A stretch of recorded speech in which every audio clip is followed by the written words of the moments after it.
Hi, this is Dan Harrison from Pool and Spa, and today we have a video for you about how to stop iron from staining your pool. A lot of people have trouble when they fill their swimming pools, mostly from a well, because they get iron in the water, which is actually minerals that comes into the water when you're filling your pool up.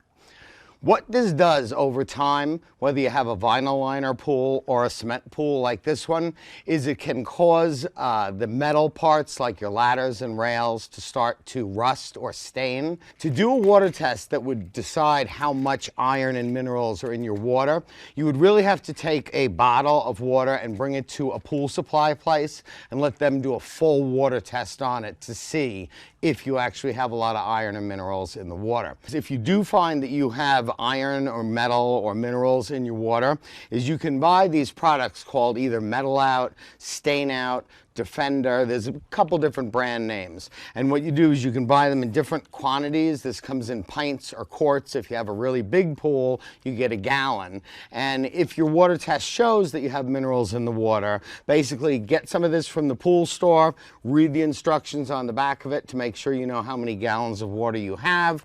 You just open the top of the product and you pour it right into the water. Depending on the instructions and how powerful the product is, sometimes you only have to do this once a year. Sometimes you have to do it every couple of weeks, especially if you have to refill the pool water a lot. So this was how to stop iron from staining your pool. My name is Dan Harrison from Pool and Spa, and happy swimming.